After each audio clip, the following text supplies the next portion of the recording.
we may be guiding the largest ecosystem restoration project in the world, sounding the wake-up call on a Category 6 hurricane, producing more tech diversity than Silicon Valley, and transforming one of the most important cities in the U.S. But FIU talent also knows that making a real impact on the big challenges we all face means entering the arena, being in the room where it happens, and leading our nation's research progress. So we're doubling down on the District of Columbia. We're here to provide diverse approaches to our federal research partners and in the halls of Congress, to convene our research collaborators from across the U.S. while creating engaging academic experiences for our students and bringing the magic of Miami to the nation's capital. FIU is a leader, redefining the American Research University, delivering on educational excellence, high social mobility, and high research impact. So join us and experience FIU.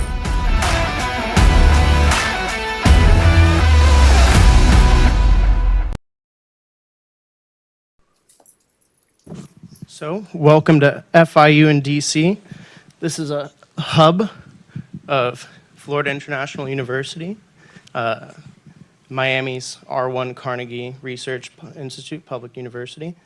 And today we're going to be doing a panel on presidential transitions. So let's start by introducing our panelists here. We have Brad Bowman. He is the principal partner of Raven Strategic Communications, also founder of White Dudes for Harris. And we have Leanna Farnese. Pardon me if I butcher your name, but she's National Republican Campaign Committee Leadership Staff.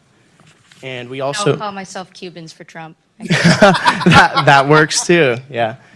And we also, after the campaign, we're going to talk about the campaign a little bit, and then we'll be talking about presidential transitions. And we also have Chantel Wren here. She's from the Center for Presidential Transitions with the Partnership for Public Service.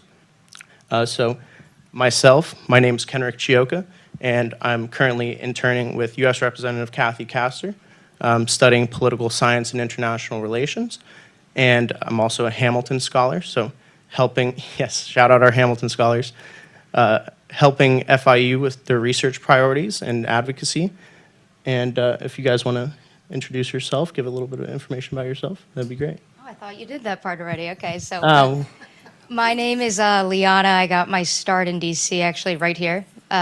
Actually, not here. We were in a different building down the street before, but here at FIU DC, I worked for Carlos Becerra. I was just telling someone this. I don't think I had a title, Carlos. I just did whatever you told me to do. Grasshopper, yeah. And I've been here about 6 years now. So I came up here for an internship, and because of the incredible networking opportunities that Carlos, FIU in DC, Michelle, everyone here on the team now provides and has been doing for quite some time, I've been able to grow my own network and meet other people who are like me from Miami, maybe Hispanic, maybe maybe conservatives. The circles here are very small, I think. When I was working at FIU in DC, there were at least like 3,000 alums and current students, give or take, here in the district at any given point in time. That's, I'm sure, doubled, tripled now, Carlos. Yeah, it's a great place to start. So you guys are all on the right track, and you're going to learn a lot from Carlos, everyone here on the team, each other, and yourselves. So I got my start here 5-6 years ago. After that, I went and interned at the Heritage Foundation. Post that, I got picked up to join the Trump campaign. So for about 2 years, I was there from 2018-ish to 2020. And then since then, I've been a campaign hack, hopping around on different races all over the country. And currently, I'm working for Chairwoman Elise Stefanik. My office is based at the NRCC. That's our kind of headquarters, leadership headquarters. And all I do all day is, figure out how we get more resources to protect and expand our Republican House majority. So that's pretty much me. Hey, y'all, I'm Brad Bauman, class of 2001, with a gentleman who's sitting in the back, not to age us or anything. I have been in Washington, D.C. for 24 years now, which is pretty wild. To be honest with you, I didn't think that I would be here for 24 years. I pretty much thought that I would, come up here for a couple of years, maybe take a job on the Hill, go back home to Miami. But I've ended up just kind of rocking around. During my senior year, I was the opinion editor for the newspaper. It was called The Beacon back then. I understand it's now Panthers Now. Yeah, Panther Now. And I was kind of like hanging out one night real late, and MSNBC had literally just started like a year or two before. And I saw this U.S. senator who was getting ready to run for president kind of talk about all these things that inherently I kind of believed. And I'm like, oh my God, like I want to do that. And I applied to become an intern on his presidential campaign. And he ended up not running. But what he ended up doing was everybody who was going to go work on the presidential, he sent us all over to Senator Bill Bradley's presidential campaign in 2000, where I ended up on the New Hampshire primary. It was my first gig, worked my way through it, came back home, finished my degree, and was like, I'm going to go to Washington and just see what happens. From there, I did some political polling and communications work. I managed my first statewide campaign at the tender age of 26. We won.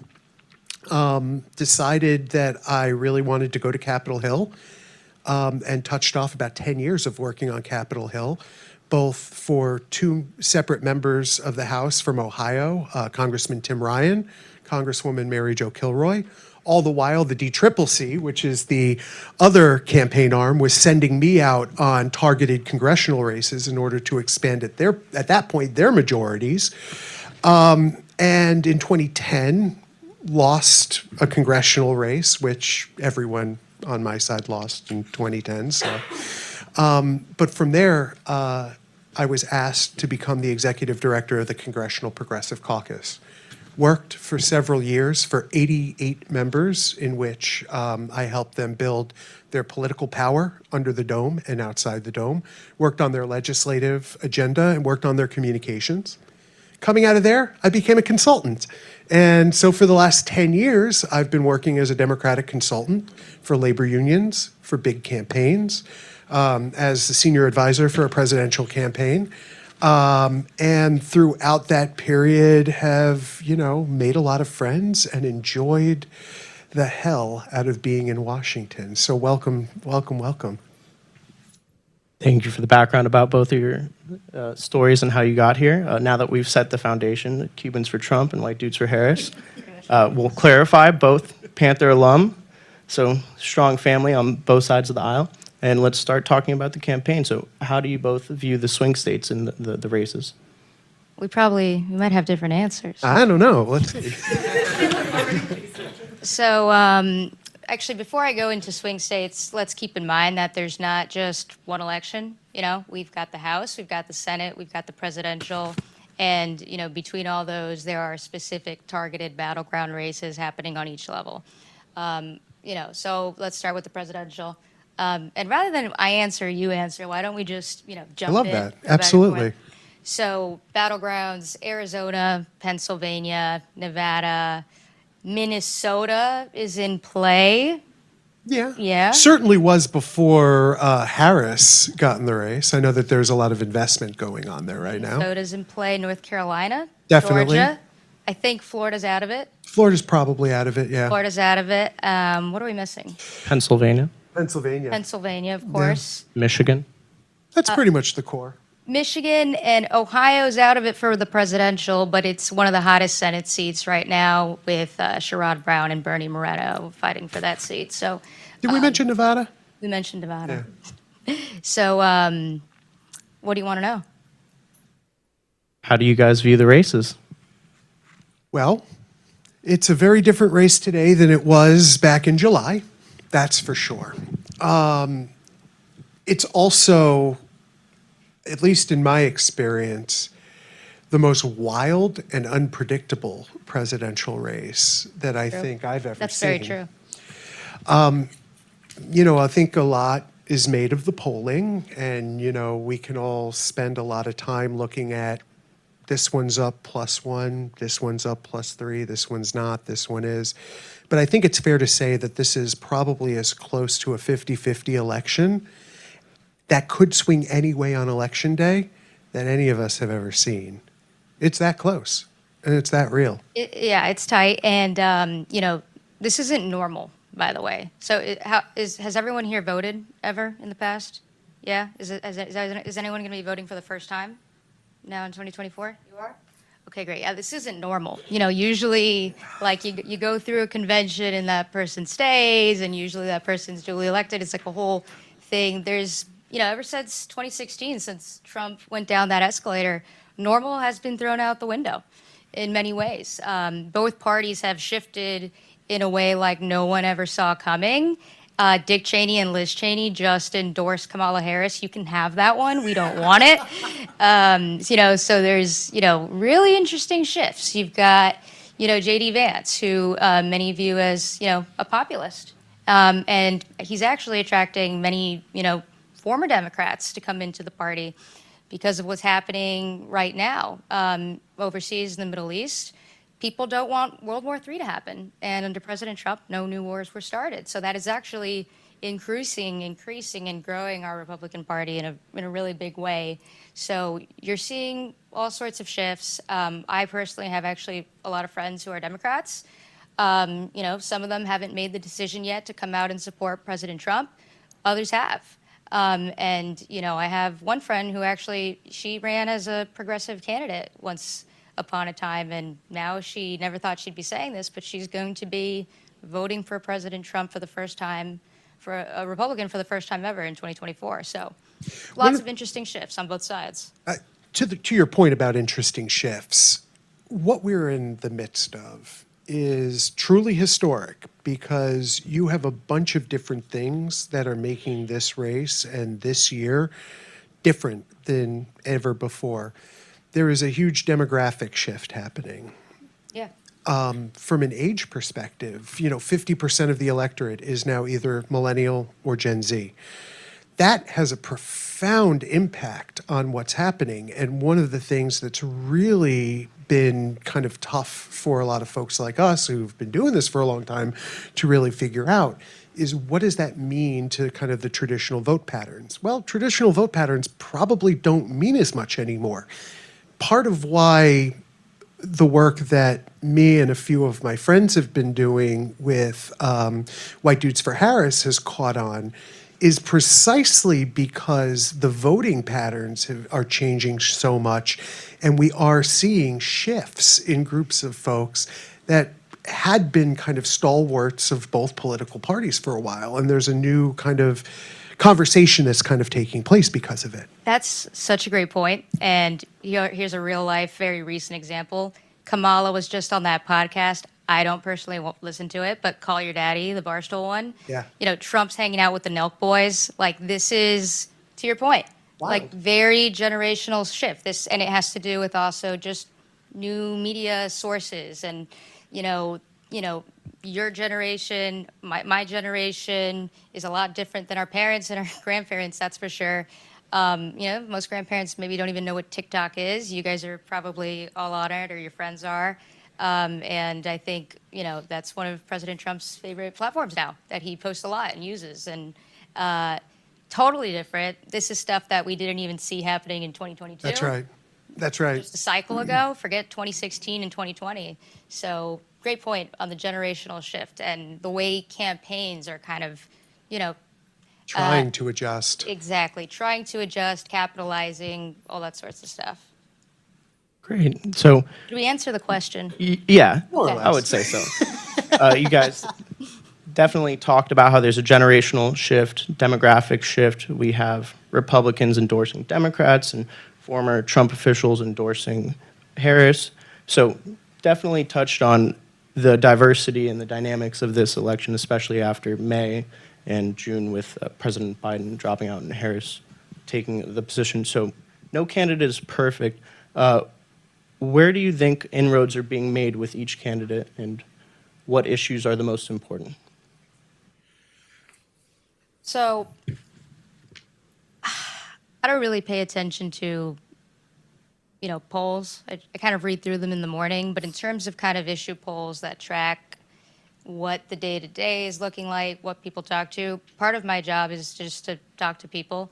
So, I'm the finance director for, a member of House leadership.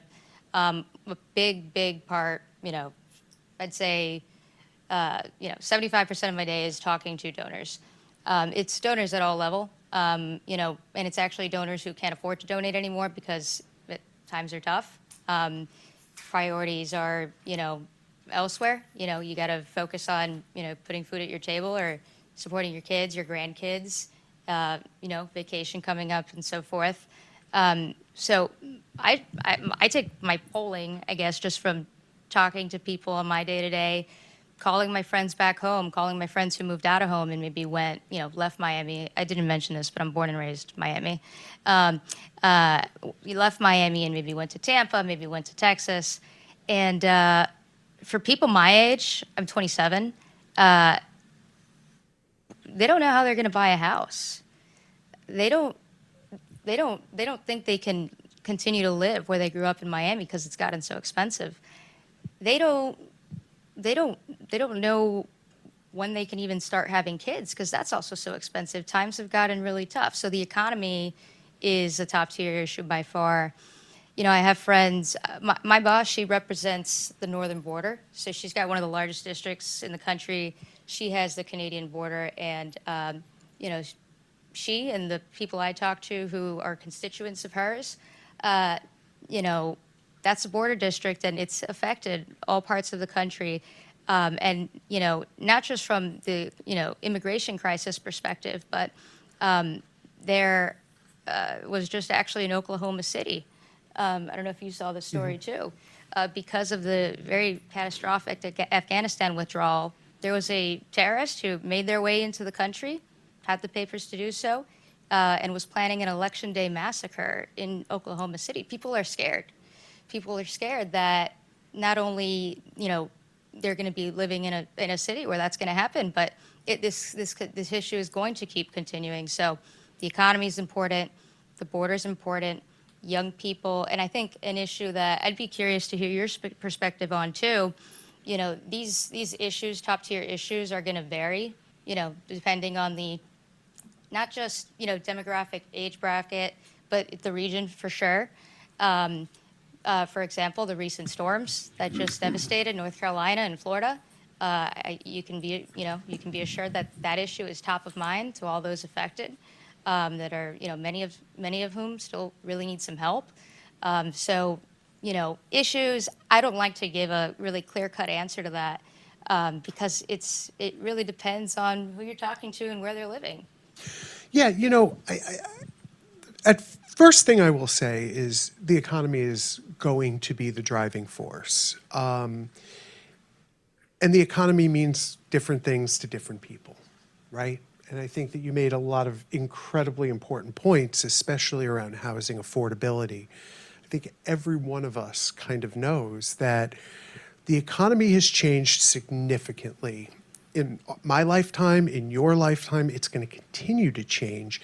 And sometimes it feels like the rate of the economic change is moving a lot faster than our ability to actually put away and to do the things that we really want to be doing.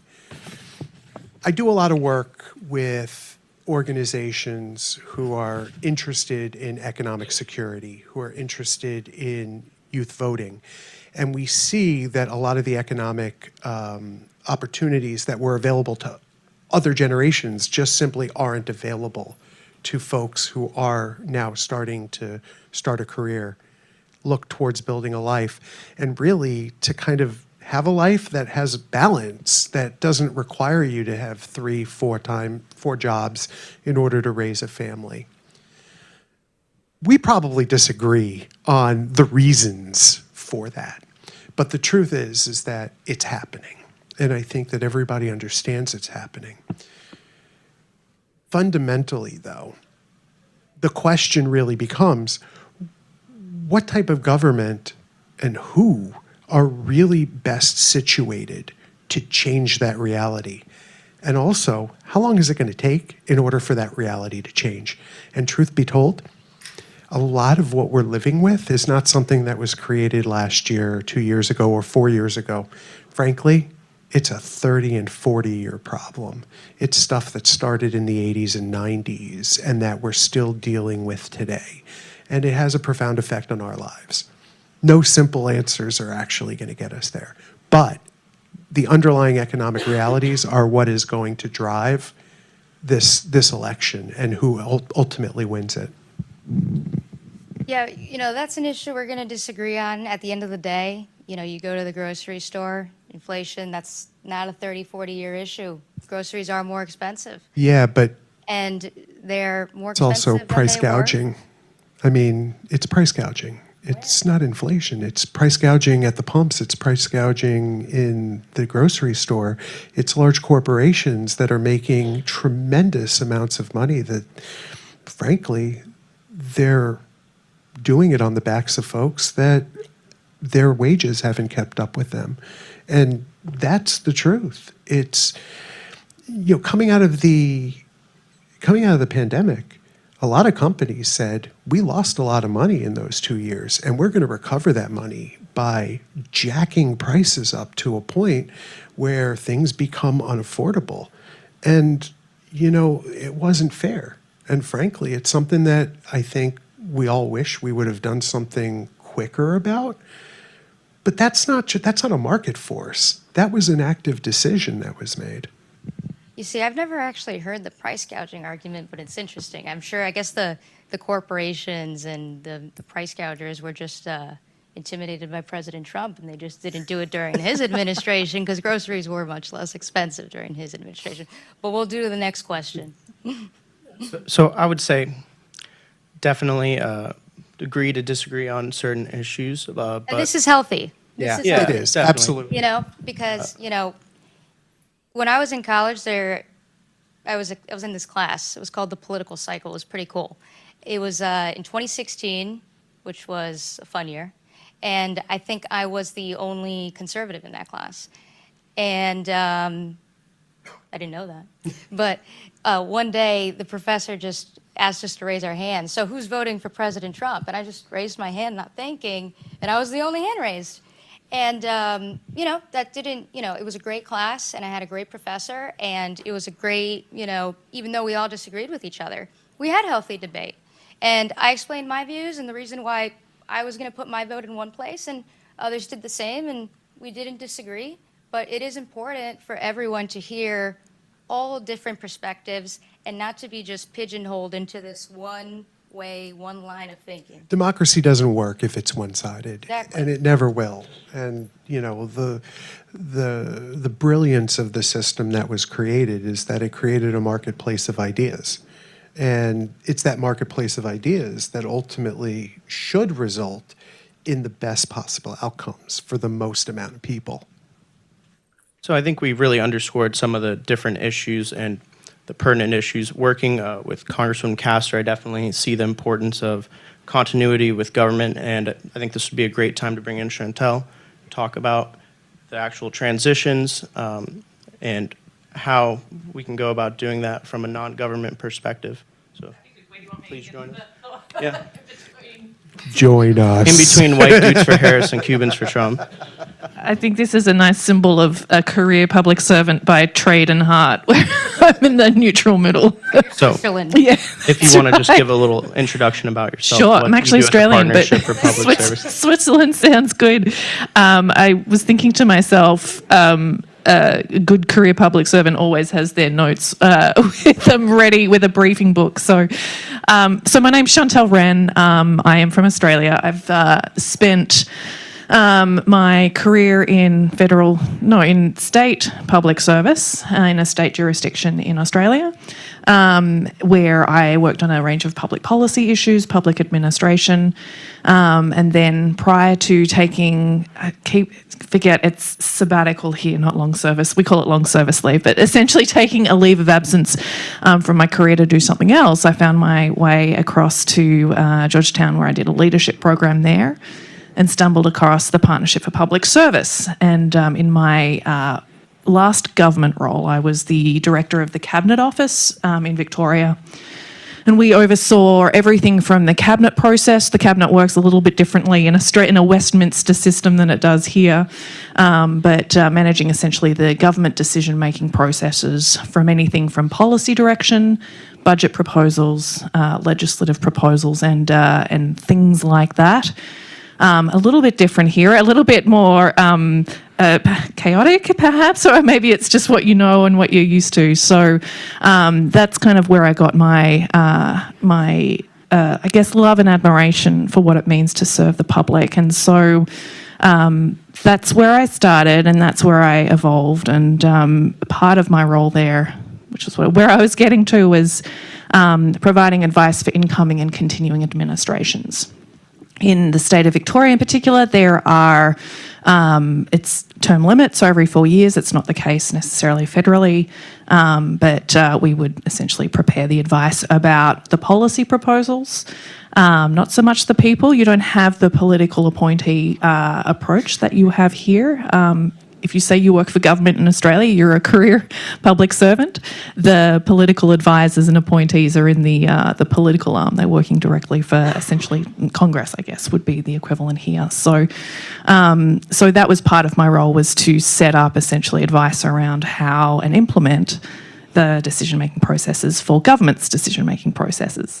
So when I found out the Partnership for Public Service had a Centre for Presidential Transition that built learning systems and connected with expertise and knowledge about how you plan, execute and evaluate presidential transitions, it seemed like the right place for me to be. So I parked myself there and have remained there, again, committed to the mission. I don't know what your question was either, but I'm just going with it. Great job. So thank you. So you mentioned political appointees, and that really touches on the transition. It's like moving, except instead of moving all your belongings, we're moving 4,000 political appointees out. So given your role not being directly involved in government, how do you believe the transition process can be managed to ensure the integrity of institutions and minimize the disruptions to public service?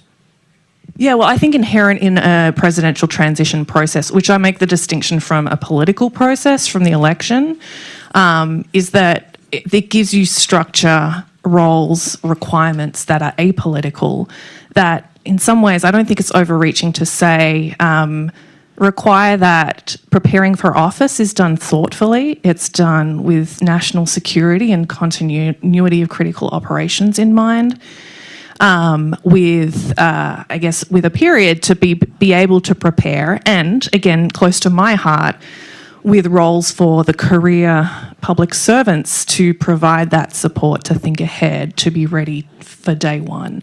So I would say that it's a little bit different. I think where I'm going to go with this is compare and contrast a little bit, so forgive me.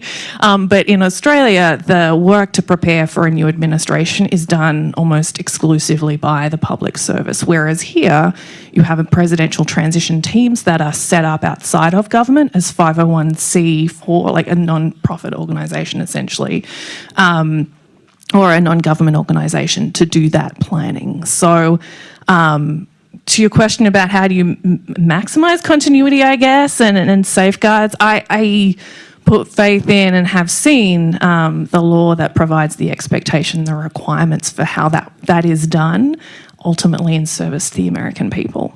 You know, one of the things that I think is interesting is we don't really talk about presidential transitions except once every 4 or 8 years, and only in the month of December, really. But process is much more long-term and in-depth, and so much is happening. Maybe talk a little bit about how long these processes actually unfold. I need to get clearance from the moderator for that. Yeah, about how long the process is. You're absolutely right. So the legislative framework for presidential transitions was put in place in 1963 with the Senate by then Senator Ted Kaufman and his counterpart, which I am not, sorry, the Kaufman-Levitt bill, that's correct. I think I'm attributing there appropriately. Anyway, so So essentially, why I mention that is because has been this perception that planning too early was an act of hubris and measuring the drapes.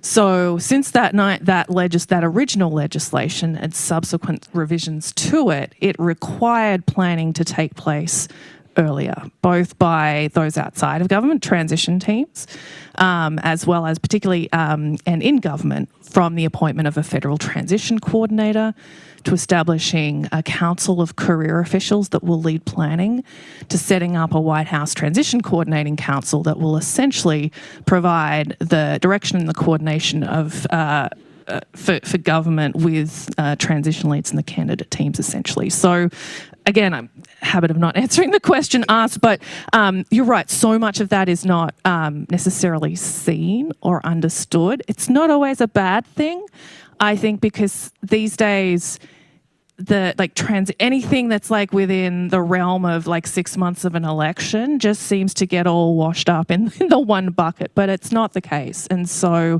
and it shouldn't be the case, because there is a deliberate separation from a transition team and a campaign team to be able to do that methodical, worthy preparation, if you will, for office. And I should say that the same goes for, traditionally it has been the emphasis on planning for a first term, but we would argue that it's equally important to do that for, if you are continuing through to a second term administration, which is what when was it, June, July? When did the candidate? Which is what the situation that we thought we had there. And so that was kind of more top of mind. I'm now turning this into a monologue, but yeah, you're right. A lot of my point for that, saying legislation has been put in place to require people to plan earlier and try to get at that perception that doing so is seen to be preempting an outcome, whereas it's just, again, making sure that that a president is ready to serve, ready to govern on day one. Great monologue. We'll let you continue. What would you say are the most pertinent priorities that need to be addressed during a presidential transition? I feel like you're from a communications perspective, you'll appreciate my ramping on a thing. Can't wait. Yes. Planning to govern, like the preparation for government. That is the primary purpose, and I think the goal of it. What a priority should be is to get to that point. And I think kind of the next level down from that, like that's, if you like, the goal or the mission of doing it well, is to identify the people that will serve in the administration. You have 4,000 political appointees, around about 1,200 of those require Senate confirmation. And so many, they're rarely filled. I don't think they've ever all been filled in any administration. In serving in pretty, perhaps some obscure, but really important roles. And I'm going to take a cheat card here to say, read Michael Lewis's Fifth Risk book, because I think Fifth Risk, that goes into some of those stories, or the most recent thing that I can think of, stories about some of the government roles and who they prepare, and why they are important. So personnel was my point there, to say that is a really important priority when you're planning to govern, to say, who do you want in these critical roles, whether it be national security, healthcare, other positions. Thank you. Yes. Oh, yeah, that's right. The whole foreign, I should know that too, ambassadorships, judges, etc. To implement a president's priorities, because, if there's an election, there's a result, then there's a governing that happens. Great. I think I answered your question. That was perfect. So how do you think transitions affect communities outside of DC? Feel free to hop in. And I don't know. How do you, who here, have you guys ever thought about presidential transitions before? Yeah? I'd be interested at, what do you guys think? I mean, when you first think of a presidential transition, it's kind of no matter who wins, it's just a matter of when is the public service going to start? I think that's something you brought up, where it's a matter of they're focused on getting everything together, getting everyone to have their jobs, but it's a matter of what are your priorities once you're actually in office? So I think it's a matter of seeing the campaign trail like kind of slow down and then seeing it peak back into governance. It's like kind of like a quietness, but not necessarily. Like it's kind of just waiting to see what they're able to come out with. I like that.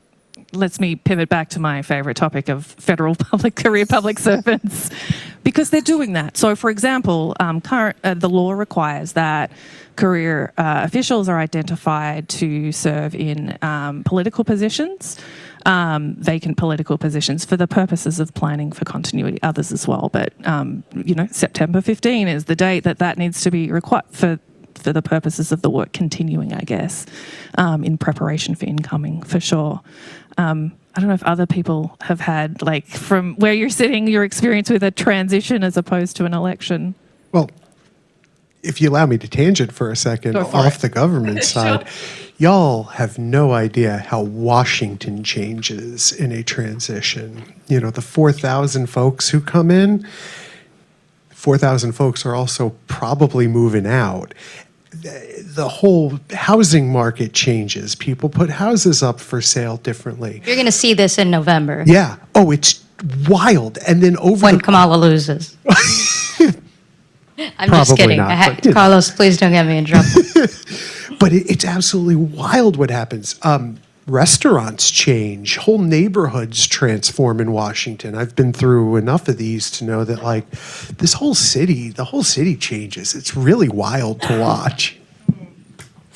And, just interesting point, and I promise no more jokes, but there's actually a different view, policy-wise, just perspective-wise, and how the right and the left thinks about this. For example, you probably could fact-check me on this, but President Trump notably didn't fill a lot of those spots compared to past administrations, reason being an bloated, bureaucratic government that could potentially come along with that. Taxpayer dollars that would be saved on that. That's the right's perspective. The left has a different perspective. I'll leave you to that. But just a idea, not to discredit any of the important work that does in the transition. It's very important at every level. Personnel is the most important thing. However, both sides have a different perspectives and ideas on, I guess, how much it takes, people-wise, dollars-wise, in order to accomplish certain things, if that makes sense. Yeah, I mean, I wouldn't characterize it as bloated, I guess. I mean, as I said, I've never not met someone who served in government that didn't give up things to serve.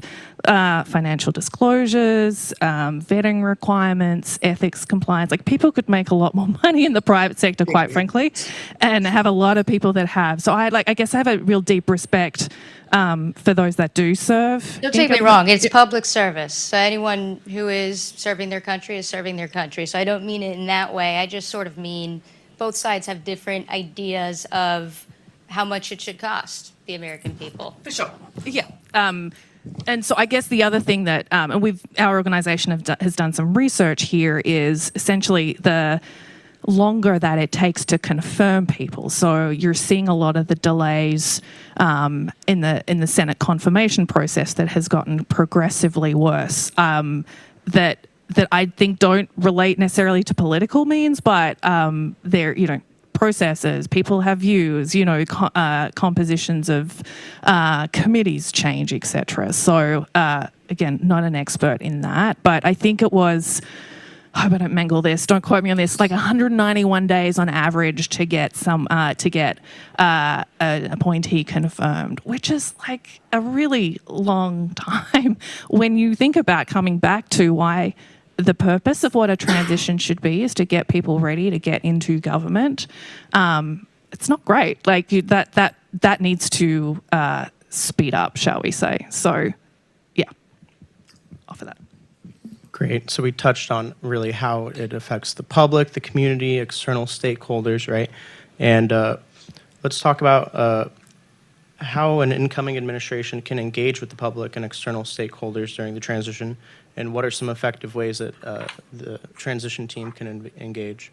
Yeah, sure. So the White House has in the past an Office of Public Engagement, the name Intergovernmental Affairs.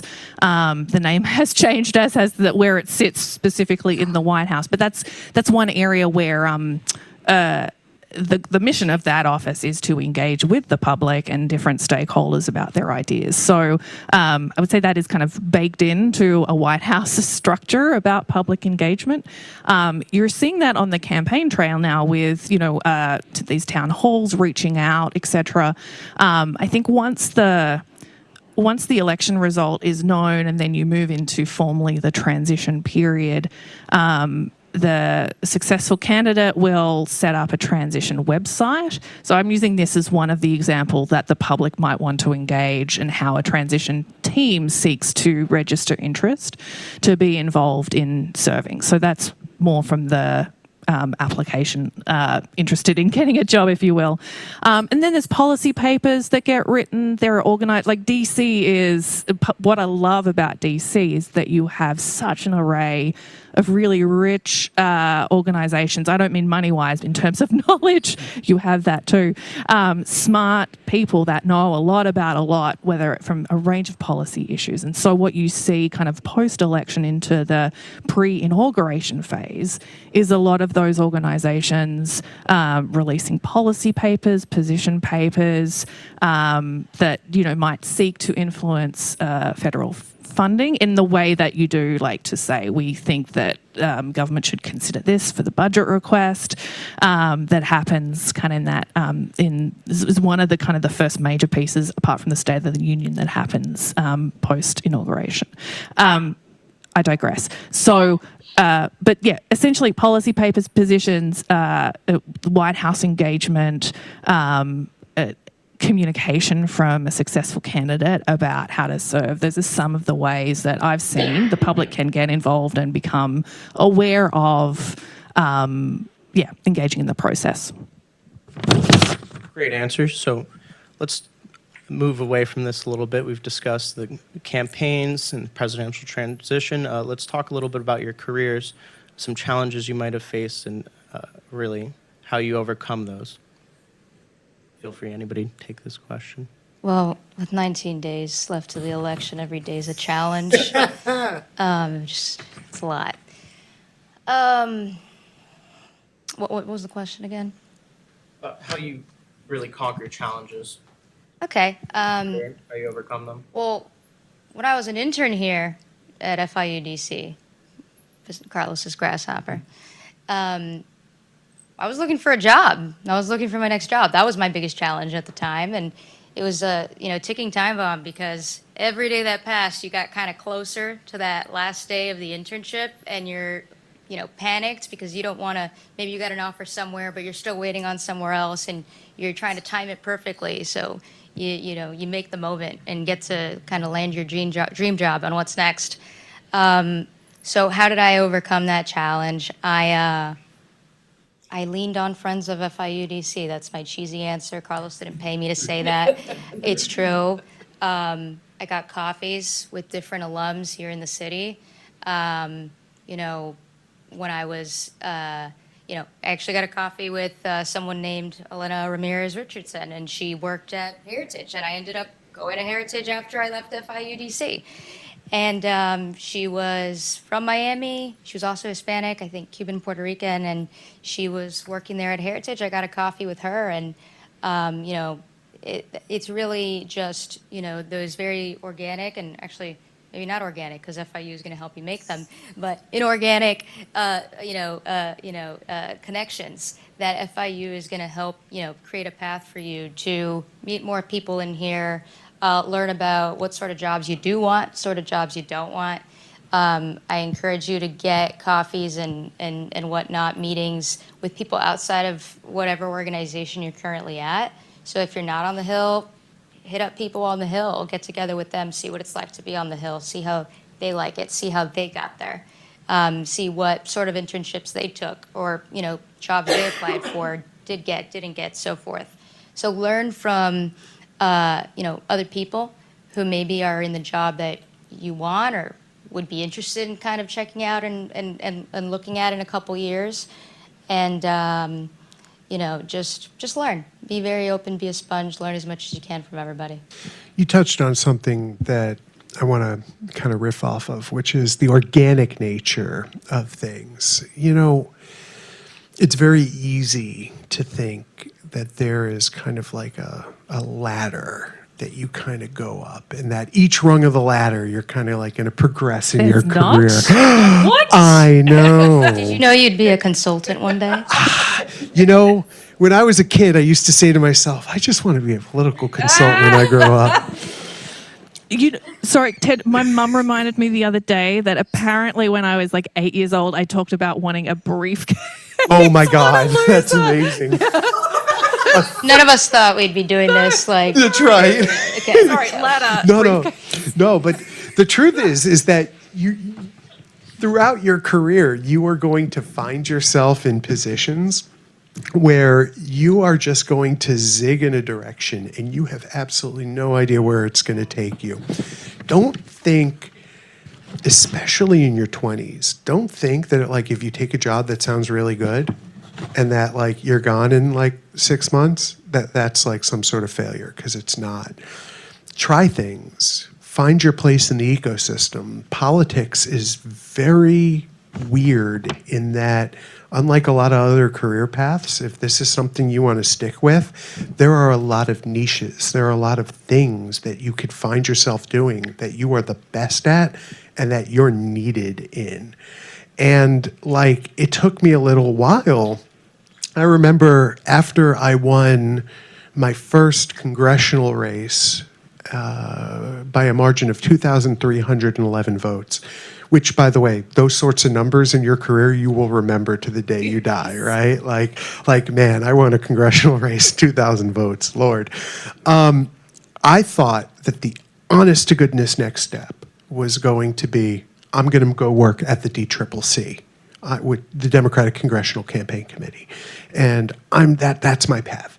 And you know what? Like, I came down to the final interview. It was me and another dude for the role that I wanted, and I didn't get it, right? And I was devastated. And I'm like, what does that mean? Have I capped out? Have I tapped out? Am I just going to be like a comms director forever? Like, what is this?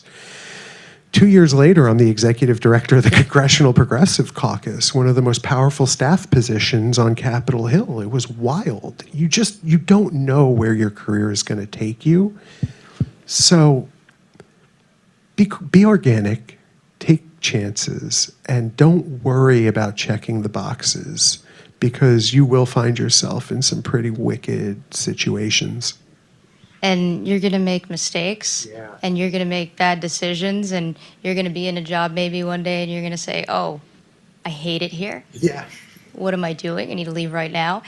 And that's not a bad thing, because you learn, I would say, even more from the bad experiences than you do from the good ones. You learn so much from what you don't like, what you realize, nope, this isn't for me, and it makes you a better person. It makes you stronger. You take that wisdom with you in every job you'll have after that. So the mistakes, maybe if you don't get that job, maybe you applied for an internship or you applied for a job and you don't get it, it's not a bad thing.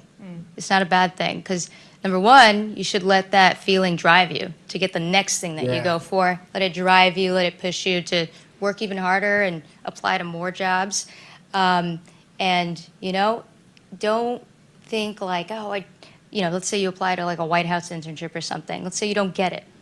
Don't stress about it.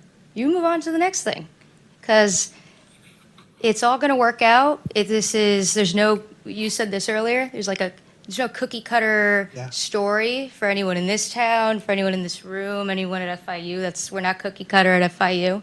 So there's no cookie cutter story. It's your story. And you can make it a good one, you can make it a bad one. And it's going to be a good one as long as you just work hard, go in there every day, do things for the right reasons, and network, like you said. Network like hell. Go all over the place. Yeah. You made me think about I absolutely agree. You learn better from your mistakes than you do the successes. And it just honed in like an example of maybe the most challenging time in my career is when my advocates, those that had supported me and promoted me probably earlier than others of my peers in the role that I was doing, had done nothing but invest and support and advocated for me. And then he retired, and a few others of my supporters retired. And for the first time in my career, in a relatively senior role, I was not used to managing the disappointments and interpreting the disappointments in a way that didn't have me at the center. And that, I don't know if I could do it all again. Whatever. I would probably take a little bit more time to get somewhere, because I feel like I skipped a few lessons on the way, that it wasn't until I took a step back and on a different path did I get new perspective, like, whoa, I really kind of didn't understand myself, let alone lead other people in an environment that was tricky. Like government politics, it's cut and thrust, it's hard. And so... yeah, don't be, we're kind of mixing the challenges with advice, right? Don't be in a rush. Not everything is meaningful, and that's like, not everything has to mean something. I don't know. I'm still to have those challenging moments in my career. You really, yeah. you brought me back in time a little bit, which is to, being in my mid to late 20s on Capitol Hill and realizing Capitol Hill is basically run by people who are in their mid-20s, right? And everybody up there between their mid-20s to mid-30s is all vying for the same positions, is all trying to swim upstream, and we're all still dealing with these massive personal anxieties and idiosyncrasies where we're like, what does this all mean? And, truly, like, it's all good. Like, if you stick with it and you put your head down and you do the work and you do it for the right reasons, it really does work out. I remember so many times in my 20s being like, what the hell am I even doing here still? Like, this is hard, this sucks, peace out. Just stuck with it. Yeah, and I think not knowing, I wish I had a better line for a party or a gathering where it's like, what do you want to do? Yeah. That kind of pivots to like, I don't know, and I still don't know what I want to do. I don't know if what I'm doing now is what I want to do, but I'm doing it and I'm finding meaning out of it because it's where I am, and that's okay.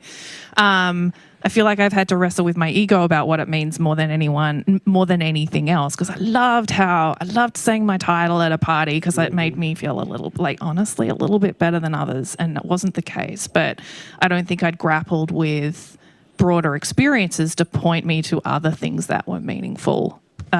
Coming back to the briefcase, what the heck?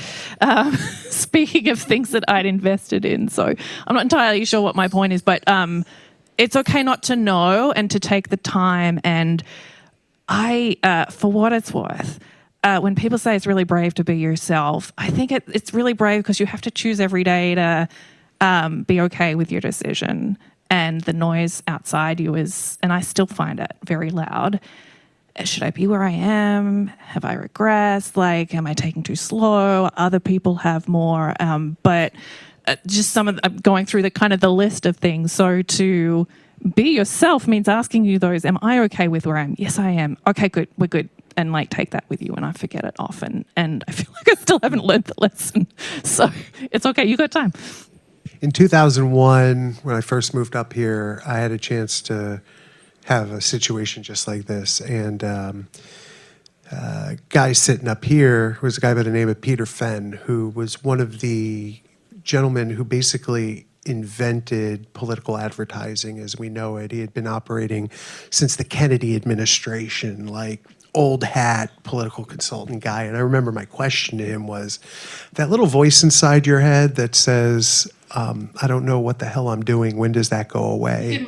And he laughed and says, yeah, exactly. He goes, never. It'll be with you forever. I was like, yeah, that's right. I think that was some great advice and discussed some great skills, and definitely relates to a lot of us here. And on that note, talking about your questions, let's open it to everybody for some questions. You want to project or you want a mic? I could project. Okay, perfect. Theater kid. Can you sing us your question? Not today. You need vocal rest problem. Yeah. So like both sides of the campaign and the transition team, how were they able to adjust to the change in presidential candidates back in July, I think? Yeah. How did they adjust to that, preparing for a possible Democratic win? You first. Yeah, I was going exactly the same. Pressure's on. Oh man, let me tell you something. I want to hear this. Oh yeah, no. I've got a lot of thoughts on this because a lot of my friends have been deeply involved in the change of the campaign and everything. So there's a lot going through my mind right now. One of the things that I will say to you is that I've probably been waiting my entire adult life to see the Democratic Party operate like a political party, and I saw it for the first time in July. In every way, shape, and form, from Joe Biden's decision to step down to the swiftness of the party to pivot, to get behind Kamala Harris, and to do the work that we all knew would be required in order to make that transition. Because think about it not just from the perspective of switching out the person at the top. Think of all of the levels of logistics that go into that. Think about the money. Think about the personnel. Think about the state teams. Think about the legal entities. Think about the polling. Think about the targeting. Think about all of these different pieces that all have to operate together in order to create a vector of success. Some of which we're still dealing with right now. There are growing pains. There are things that are taking place that we're seeing in the field that structurally feel a little bit less sound than they would had we just stuck with the candidate that we had. That being said, raising $1 billion in 6 weeks, having the logistics, having thousands of volunteers flood into swing states because they feel so strongly and have gotten so excited about our new candidate has been one of the most awe-inspiring and dumbfounding things that I have ever seen. And I will tell you this, well into my 60s and 70s, people are going to be asking me questions about this year, and I'm going to be telling them it was like a fucking acid trip. I'm so glad you were the first one to swear. I feel like Aussies are culturally hardwired. Oh man, a few times. I did a podcast taping before this, and we were like sailors. It was terrible. My friends will be shocked I kept it clean. So are we going left to right? Maybe moderate that. I think for us, how Let's hop in wherever. When I say moderate, as in whatever. Thank you. When I'm tired, I talk more. In the jokes. So Well, I meant let me sing you my response. Showing our diversity. Help us out here. So for us, organisationally, we were looking at a potential Biden second term as a new area to develop or build out transition planning, because traditionally the weight of that planning is done by a team preparing for a first term and acknowledging, like at the time, it was candidate. I think we were pre-convention there, but still, like candidate Trump had served before, understanding that not a second consecutive term and non-consecutive term. And so the idea would be that you're planning for kind of a first term like you would traditionally. So for us, we took the opportunity to say, for any candidate, again, agnostic on who, but if you're looking at a second term, planning for a second term, use that as an opportunity to refresh, to build. And so we were building out recommendations about kind of what a second term transition planning effort should look like.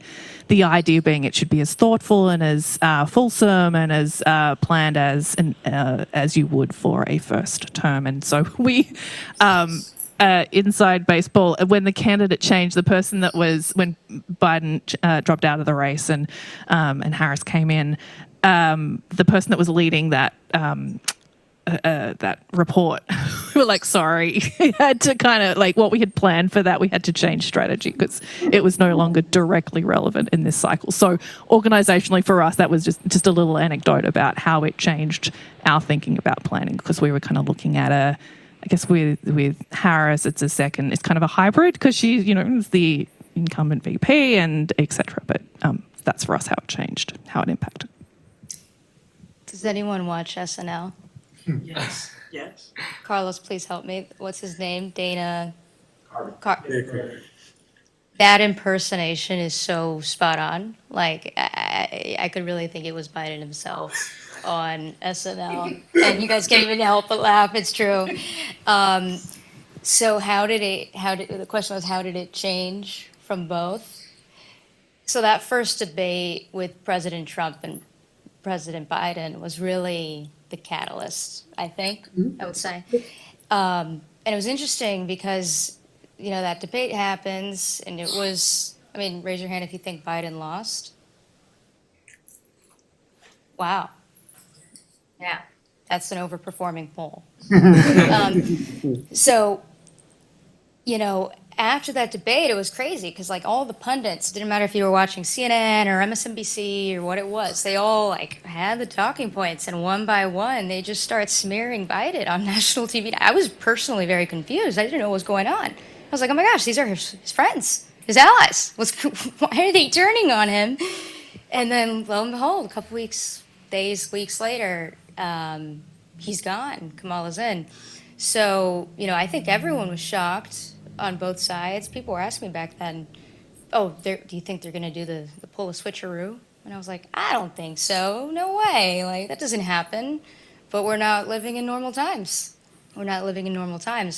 So how has it changed? Well, Biden essentially fell asleep at that debate with President Trump, and I think the entire country saw it. It was a pretty bad look. So I think on our side, on the right, the polls skyrocketed towards President Trump after that happened. Then Kamala takes over, things level out. But unfortunately, I'm just going to be very candid. I don't mean to make this so like polarizing or political. But, I think the more the country sees Kamala Harris, the more they kind of find her unlikable, unrelatable. That's just what I've seen just from talking to people and in the numbers. And I'm not just talking to like a Republican echo chamber. I was in LA a couple weeks ago, and I have an Uber poll and a waiter poll. I just ask people political questions, and maybe they won't hate me. And I asked a waiter who was a self-proclaimed progressive. I was like, what do you think about what's going on in LA? And he was talking to me actually about a local district attorney race, and we're talking about that. And I said, did you watch? Are you following the news? What do you think about Kamala Harris taking over and being, the presidential nominee? And he said, I'm like a Bernie Sanders guy, and I prefer Joe. And I was shocked because I thought, someone who was a Bernie Sanders fan would be more, focused and more aligned with Kamala. And he goes, I just found Joe so relatable. I found Joe Biden to be such a relatable person. And, what is turning me off about Kamala Harris is the way she, I know she's a liberal inside, and I get she has to hide it because, she's running for a higher office, and she's got to win Wisconsin. We forgot Wisconsin on the battlegrounds when we started Wisconsin. The cheese, right? The cheese. The cheese. Love cheese. We got and he's like, I get it. She has to win Wisconsin. She's got to win Pennsylvania. But, Joe was just Joe, and he wasn't ideologically where I wanted him to be, but I appreciated that he was just himself, and I liked him. And I was so shocked to kind of hear him say all that. And since then I've heard of, just anecdotally, just a couple other stories like that. But, that conversation with that waiter back in LA when I was there for some events was kind of an eye-opener for me. So for me, the biggest change is relatability. I think Joe Biden, was just he was Joe. He was Uncle Joe. He was Scranton Joe. And I don't think, unfortunately, I don't think for her, unfortunately for her, I don't think she comes across that way to the voters. So in terms of how has that changed, at least on my side here on the right, she is a much less relatable candidate in my eyes. So Thank you for the answers, the anecdotes, and the poll. that was a monologue. That was a monologue for me. Welcome to Do the we club. have any other questions? Yes, Elias, and then do you want to project? Sure. So in the 2016 election, we saw Hillary Clinton win the popular vote, and then Democrats back then were saying that it was undemocratic, that the U.S. should kind of reform its electoral processes. Fast forward to this year, we see a Democratic candidate that was not elected by her party, which by the way is the largest political party currently in the US. Is American democracy in decline? So, I do appreciate what you're saying, but she was actually elected by the party because she was the vice presidential nominee on the ticket. The American people and the Democratic Party knew what they were getting. They were getting Joe Biden and they were getting Kamala Harris. If something terrible had happened to him and he had passed away, Kamala Harris would have been the nominee.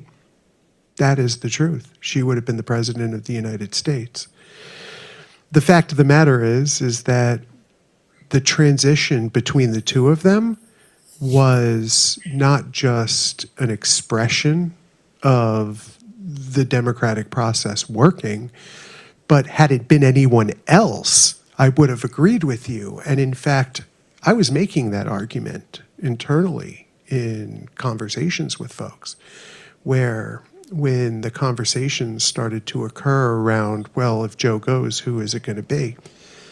And I was very vocal about the fact that if it had been anyone else other than Kamala, the sitting vice president, the person who the Constitution says takes over the country at the end of the day, I would have left the party because of my commitment to democracy, because of my commitment to the democratic process.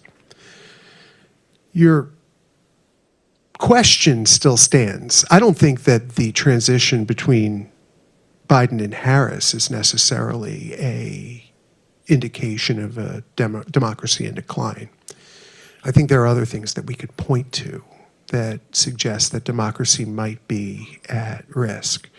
And I do think that this is a moment of great change, and it's a moment where no matter who is in charge, we maybe should look at what it would take to strengthen democratic institutions, strengthen the electoral process, and ensure that the will of the people is in fact getting heard through the noise of the system. I just have a very quick follow-up question, because that was a very interesting point, and then I would like to hear from the other side too. I think it's important for them to respond. But so you mentioned about the democratic process and strengthening it. Do you think getting rid of the electoral college, like Democrats proposed back in 2016, would strengthen the democratic processes in the United States? So I'm going to take off my Democratic Party hat. I'm just going to put on my pro-democracy hat. I actually support a whole host of things that would probably, on balance, weaken the Democratic Party but strengthen democracy. I believe in getting rid of the electoral college. I believe in proportional representation. I believe in a multi-party system. I believe in a parliamentary system. I believe that we should move to an executive that is from the legislative branch, quite frankly, since the voice of the people comes from the legislative branch. I believe that we need to restrict power from the executive, because a unitary executive has done nothing but get every single government throughout history in trouble. Now, I don't sit around in cocktail parties at Democratic Party events talking about this stuff, but that's where I am. And yeah, I think that all of these things should be on the table when you're thinking about the health of a democratic system. Maybe you should try Australia. I mean, ain't terrible. I mean, I love this country. I'm here, right? But You can go to Switzerland, and then you can go to. my bad. Question. Oh, it's really funny. So, that's what's interesting too. Like, you can be a, card-holding member of the Republican Party and the Democrat Party, and then, adamantly disagree on one or more issues. So, on the electoral and like the electoral college, I actually don't even know what the Democrat policy is for. I guess it's to abolish the electoral college now. I don't think we have an It's like- actual policy on it. We're just kind of all over the damn place. Like, yeah, because like right now, Waltz is advocating against the electoral college, and I think his boss, Kamala Harris, has a different perspective on that. There's other issues where maybe the Republican president of the United States at the time and the Republican Speaker of the House might have disagreements on certain issues at the time. So there's a number of ways in which you can be on the same team and on a different page. However, I disagree with everything he said. I want to live in America, not Canada or Australia. I'm here for a reason. My mom came here for a reason from Cuba, and it is to live in a, in the country that our founding fathers, put together. It was a crazy idea at the time. It ended up working, and the Constitution. We would just like go in circles for hours if we started just debating living documents. We can't do that. We don't have enough time. But, I'm a constitutionalist. I believe that the building blocks in which the founders, put this country together, from, an executive, legislative, judicial standpoint, these are the checking points, the building blocks that keep us together and keep everything in balance. And it works. It works. Our electoral college works because if not, California, and actually forget California, Los Angeles, San Francisco, and New York City would decide the president every 4 years, and everyone living in between wouldn't really have a choice. Their voices, their votes wouldn't matter. That's why the Electoral College matters and why I support it and why I want to keep it and why the Republican Party does.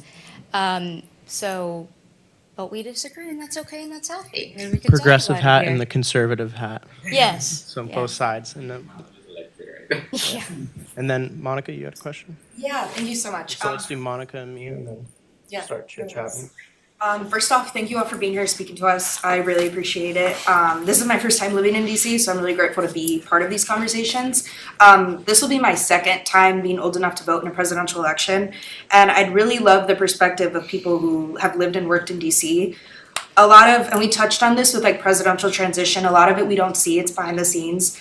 As a voter, regardless of which side, I've noticed there's a constant need for like, how are we going to win? How are we going to win? Politics. Like, I'm curious how much of what we see is focused on campaigning and winning. How much of that is just the name of the game of politics? And how much of that is a result of, in the past couple decades, how divided the parties have gotten? What would be a moderate Democrat or a moderate Republican 30 years ago is not a moderate anymore. So I'm curious, as I step into this world, how much of that is just simply the name of the game in a democracy where it's a two-party system, and how much of that is a result of like furthering parties that have made transitions more difficult?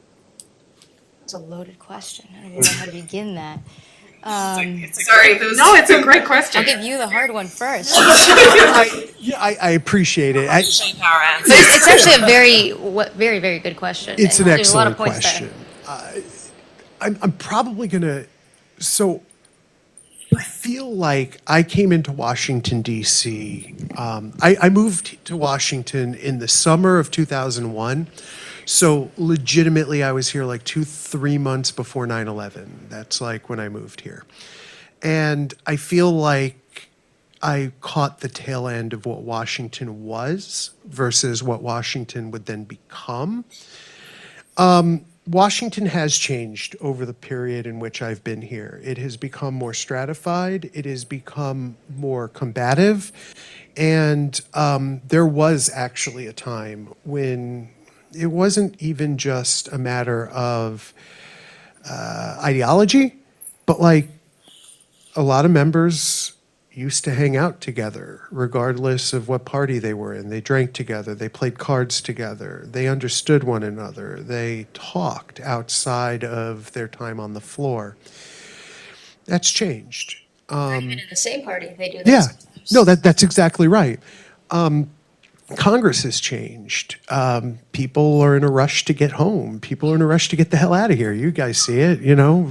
Can I one Please. second? And that's a testament to a different demographic being in Congress. You have working moms in Congress. My boss was actually the youngest mom, or like the only mom in Congress at some point. She has, a son who's 3 years old, and I'm really proud to work for someone who can do that.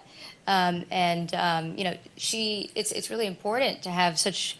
I won't use the word diverse. I want to say a Congress that is resemblant of the people. Absolutely. Because the people who are voting, they are moms, they are dads, they are brothers, they are sisters, they have kids. Some don't have kids. Some have grandkids. That's why it's nice working for the Democratic Party, which has the most diverse group of folks in elected office in the history of the United States. But not in thought. So I'm very proud to be a Republican. And we actually are a very diverse party. As I said, my boss led the effort to actually recruit Republican women to Congress, and she brought that number up substantially. She actually doubled it in 2018, which was actually a low point. So, unfortunately, a lot of members just retired and left, and she led the effort to, expand the number of Republican women who are serving in Congress. And not just because they're women, but because they happen to be the best candidate in the primaries they were running, and she helped bring them across the finish line. So I'm proud of that. I mean, you're a white dude for Harris, and I'm a Cuban for Trump, so the diversity question's tough. But yeah, I mean, at the end of the day, though, it has become stratified. It's become a lot less compromising than it ever was. There's a lot less space for moderates in this environment. And I think it's to the detriment. And I say that, by the way, as not a moderate. I say that, I was the executive director of the Congressional Progressive Caucus. I'm a lefty. I'm a real lefty. But, it's been to the detriment of the entire system. Thank you, guys. I would say Washington's also so rich with chances to connect. This is not kind of entirely a question, but despite the reputation of DC being grifting, networking, I've probably had about, in the 8 years that I've now lived here, I've probably had one actual experience where I was like, ugh, everyone is looking at my name tag and looking over me, which doesn't feel great. We all do it. But what I've experienced in this town is connection, commitment, mission-driven people, smart, intelligent folk that have such a broad range of interests that hold so much promise. I think that gets lost in the moniker of DC and what it isn't. But there's so much about this town of what is. So, I think you'll love it. It's great. Yeah. That's a really great point. And, I harped on this earlier. I was saying, go get coffees with people, go meet people, go learn from them. Actually learn from them. Don't just sit there and get the coffee just to, add them on LinkedIn after. Learn from them and make friends on the way. You don't need to be everybody's friend. I'm certainly not, but, actually make real relationships. Don't just focus on the superficial, networky side of it. And this is really the place to start. And then, we're all sitting here right now, and a couple of years, you guys are going to be sitting up here, and people are going to ask you, was it always this crazy? And we're all going to be retired and exiled in Switzerland and Australia by that point. But we are surrounded by water, so I don't know. We'll see how far up that laps. I'll still be here. I like the Electoral College, but no, seriously. It's always going to get crazier. It always, right? I'm assuming the trajectory, it's just going up, so it's going to stay that way. Different. If you had every time someone describes something that's new and unprecedented, it always it's crazy. It's it's different. It's significantly different. It's different to what I know. I don't know. I feel like that whole Now there's like drama on Well- Capitol Hill every day, and I remember In the old days. In the olden days, the craziest thing was the "You Lie" with Joe Well, Wilson. yeah, exactly. Right. That was shocking. I got an old hat friend of mine, Heather Booth, who was like a fixture of like the 60s and 70s. And I asked her one time, back in 2016, I was like, is this like 68? She's like, nah, this ain't as bad as 68. So about last year, I'm like, is this 68? And she's like, yeah, this is 68. But the funny part is that she said to me, and I kind of got a little bit of hope from this, which was, she's like, yeah, but people forget like 68 and 72 were crazy, but like things kind of settled down for a while after that. Like there was a good 25, 30 years where like things kind of got back to more normalcy. I'm hopeful that things get back to more normalcy because I don't know how many more 2024s I can take. So hopefully the motivation takes over the crazy. Great answers from all of you. Great question. Let's go to Mia. Last question. And Thank you, Kenny. Capitol Hill Kenny. Had to be said. Well, first off, thank you guys so much for this because this has generally been like very informal, like very organic. Sorry to say it again, but like this has been like a great help in terms of being like, I think a lot of like the interns have been like, is this how it's supposed to be? So like it's great that you've got a lot of context. So that's why my question is kind of a little bit more towards the future, but I'm going to try and connect electoral and political so that way, and presidential so that way you guys can have a little bit. So something that we actually talked about in our Hamilton Scholar class this week was the certification of election results. So from how the only way that states can certify it is if county officials can certify it as well. So I know that both sides have been lawyering up, for lack of a better word, to be kind of prepared for what happens, whether that contests, whether how it's certified. So one, like from campaign sides, how do you guys see that playing out? How, like, what sort of prediction do you have for that? And then how do you think that would possibly impact a presidential transition, depending on how long it takes for those results to be certified? I want to jump in and go first. So, and the reason why I do is that because of the delay in, at the time it's called ascertainment of the election result, about like 2.5 weeks, the real impacts, like there's delays in when transition officials can go into agencies to learn about government. Yeah, sorry, I'm now just totally confused what period we're in. Sorry, I had a moment there. My point is that stuff didn't get done because of delays in knowing the result. This year, there were changes to the Presidential Transition Act in 2022 that now if there's no clear result and there's requirements to, like in the law about how you determine that, then the pre-election support services that are provided, including like access to agencies, the conditions which transition team might access an agency, etc. Those services continue if there's not a result. So both teams get access to an agency in order to prepare while that's being sought out, and that was in response to the delay in that process happening last time. Yeah, so I still get confused myself in inauguration and the election day. I shouldn't, but still. Anyway, so like it was an explicit legislative change that could potentially change how the transition teams will get to agencies because of that, in the spirit of preparedness. I mean, look, this is probably the most partisan thing that I'm going to say. So my apologies. Bring it on. I didn't mean for this to happen, but it's happening. I have become increasingly under the belief that one side is, at least right now, more committed to the democratic process than the other. And I will tell you that whatever lawyering is taking place has to do with ensuring that votes get counted and that elections get certified and that there is a peaceful transition of power. That is at least what I know is taking place on our side. I can't speak to what happens on the other side because I'm not in those conversations, but folks, at least in my world, are talking about how we have a continuance of a democratic process no matter who wins. So back in the olden days, election day was on election day. And in 2020, that was the first time I had ever seen election day turn into election days. And several days went by. We still didn't know who was going to be the next president of the United States. States were still not called.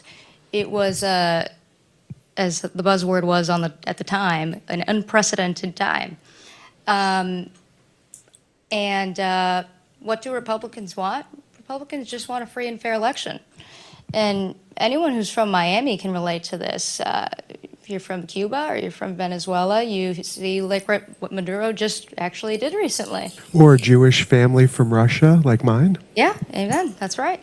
So you see what a dictator like Nicolas Maduro can do, and he just did this recently. Unfortunately, sanctions were dropped against against Maduro and Venezuela, and he had the resources he needed. He had pledged that he was going to hold free and fair elections, and he did not. Right now, I think you probably know more than I do on this topic, but right now, I think is she still in Venezuela, or did she flee in exile? Well, Maduro said today that she had left, that Maria Corina had left just like El Mundo did. That was what Maduro said. I haven't seen any official report from her side saying this. I hadn't seen anything from her directly too, but we'll see in the coming days. But anyway, that's what a coup, someone who ignores a free and fair election, looks like.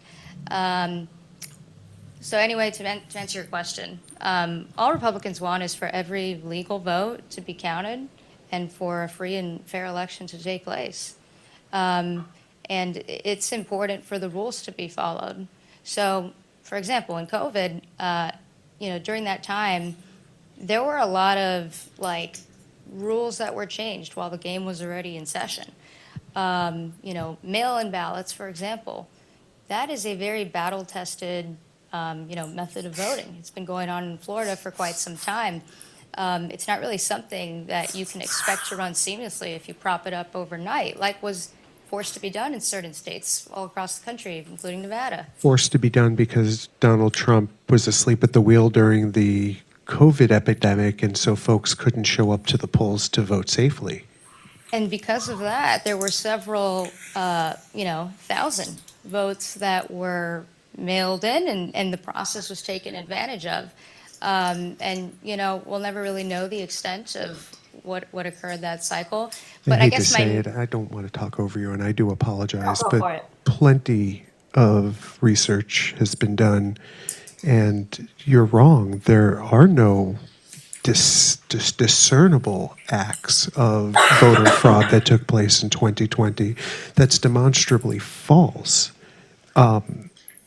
And it's misinformation. I haven't even said the word fraud, actually. You said thousands of ballots that were taken advantage of. Because of policies that were sprung overnight and that actually were in direct contrast to the state constitution. Were they legal ballots cast by legal voters? That's the thing. They were violating those state constitutions. I would say let's just avoid the in-depth debate. I will have an off-the-record We could session totally go after. on all night about this, definitely, and we'll hope for smooth, free and fair elections and a smooth transition. And hope everything as smooth as could be. And no matter who you're voting for, go vote. Yeah. Be involved. Please. Yeah. So stay engaged, vote, and thank you all for joining us in this discussion today. Thank you. Thanks so much.